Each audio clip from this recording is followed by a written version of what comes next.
రాష్ట్ర ప్రభుత్వం ఆధ్వర్యంలో గుడివాడ ఎన్టీఆర్ స్టేడియంలో యోగాంధ్ర 2025 కార్యక్రమాలు ఘనంగా జరిగాయి.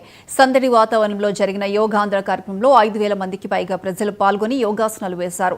ఎమ్మెల్యే వెనిగళ్ల రాముతో పాటు జిల్లా collector D K Balaji, joint collector Geetanjali Sharma, జిల్లా ఎస్పీ ఆర్ గంగాధర్రావు తదితరులు పాల్గొని ఆసనాలు వేస్తూ యోగా ప్రియులను ఉత్సాహపరిచారు. యోగా విశిష్టతను ప్రజలందరికీ తెలియజేసేలా గుడివాడలో ఇంత పెద్ద ఎత్తున యోగాంధ్ర కార్యక్రమం జరగడంపై ఎమ్మెల్యే హర్షం వ్యక్తం చేశారు.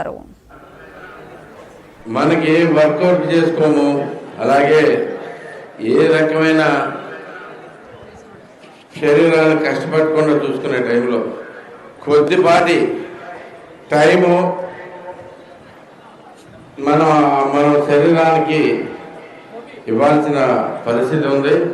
సో ఇలాంటి పరిస్థితుల్లో మనకున్న అతి గొప్ప వరం, భారతదేశానికి మాత్రమే ఉన్న గొప్ప వరం యోగా.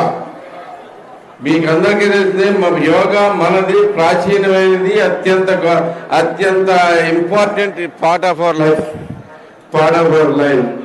కానీ ఈ రోజుల్లో యోగాకి అనేక రంగులు పూసి రకరకాలుగా జరుగుతుంది. ఇప్పుడు యుఎస్, అమెరికాలో అంటారు, వేరే వేరే చోట్లకి వెళ్తుంటే ఇక్కడికి వచ్చి యోగా నేర్చుకున్న వాళ్ళు హార్ట్ యోగా అంటున్నారు, ఇంకో యోగా అంటున్నారు, రకరకాల యోగా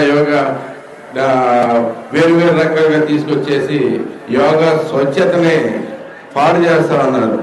యోగా మన పెద్దలు మనకి ఇచ్చిన బలం, మనకి తరతరాలుగా మన దగ్గర పుట్టి ప్రపంచవ్యాప్తమైన యోగాని